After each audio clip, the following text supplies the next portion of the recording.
अब फिर क्या बताया है कि कबीर हरि जय रूठ जा, गुरु की शरण में जावे। कहें कबीर गुरु रूठ गए, हर ना होते सहाय। जैसे क्या बताते हैं, जो व्यक्ति अपने पाप कर्मों के कारण दुखी होते हैं तो वो कहा करते हैं कि हमारा राम रूठ गया, हमारा राम रूठ गया, नए नए दुख आने लग गए हमारे ऊपर।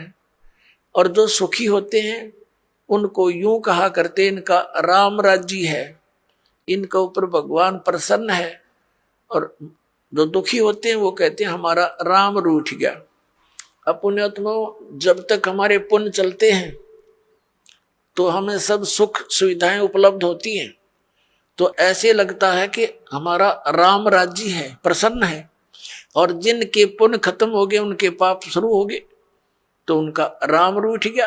अब जैसे गुरु गोविंद दोनों खड़े, किसके लागू पाए, बलिहारी गुरु अपना, जिन गोविंद दियो मिलाए।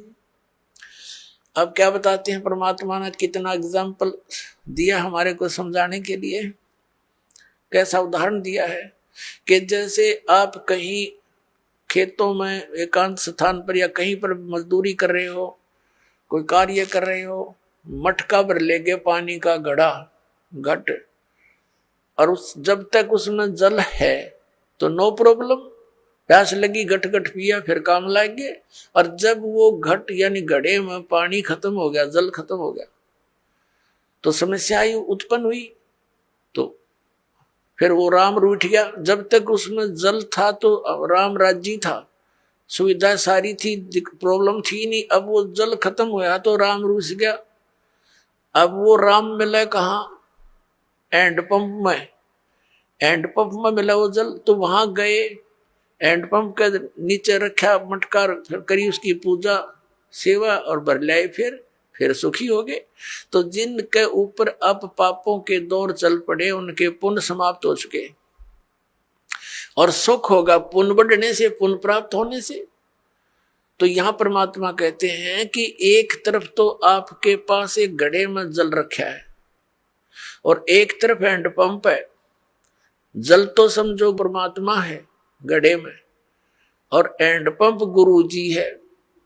अब कौन से को सिलेक्ट करोगे तुम? हैंडपंप को। हैंडपंप में तो कितना पानी निकाले, और मटका में जो जल है वो तो थोड़ी सी दिन, एक दिन भी पूरा ना निकाला मन माने पूरे परिवार का। तो यहां परमात्मा कहते हैं गुरु गोविंद दोनों खड़े, और किसके लागू पाए, बलिहारी गुरु अपना, जिन गोविंद दिया मिलाए। हैंडपंप बिना जल नहीं मिला। कबीर हरि जय रूठ जा, गुरु की शरण में जावे। कहें कबीर गुरु रूठ गए तो हरि ना होत सहाय। जैसे हैंडपंप खराब कर दिया आपने, उसकी केयर टेक करी नहीं, तो फिर जल कैसे मिलेगा? अब गुरु रूठ गया तो भगवान साथ नहीं देगा बिल्कुल भी। परमात्मा कहते मम संत मुझे जान मेरा ही स्वरूपम, मेरे संत को मुझे ही जान लेना, तब मैं तेरे निकट आऊंगा। नहीं तो परमात्मा ये सोचते हैं जैसे जैसा व्यवहार आप इस दास के साथ करते हो और जो सोच इस दास के प्रति रखते हो, तो परमात्मा ये वो करते हैं, निरीक्षण करते हैं, जांच करते हैं कि यदि इस दास के स्थान पर वो मालिक विराजमान होते तो आप जी ऐसा ही व्यवहार करते। क्योंकि परमात्मा एक धारणक रूप में रहा करते, ऐसी क्रिया करते थे जैसे आप जी करते हो। और वो शूद्र वर्ण में, जैसे महर्षि रामानंद पंडित जी बड़े विद्वान माने जाते थे, और परमात्मा उनको इस काल के जाल से निकालना चाहते थे। 5 वर्ष के बालक रूप में परमात्मा अपनी लीला में शरीर दिखा रहे थे। रामानंद जी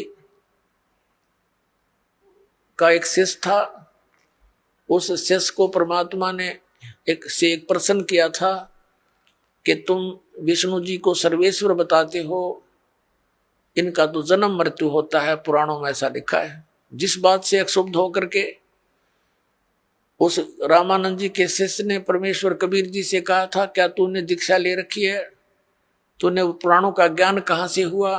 परमात्मा ने कहा कबीर जी ने कि मैंने दीक्षा ले रखी है, गुरु बना रखा है, जो तेरा गुरु जी है वही मेरा गुरु जी है। उस समय केवल ब्राह्मणों को दीक्षा देते थे, उन्हीं को भक्ति का अधिकारी मानते थे, अन्य को तो टोटके टाटके बताकर उन महाराज जी रखा करते थे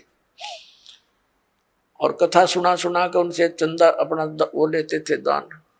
इस बात से अक्षुब्ध होकर के तूने एक शूद्र होकर मेरे गुरु जी की बेइज्जती कर दी है, एक पंडित को अपना गुरु बताया है। रामानंद जी से कंप्लेंट की गई।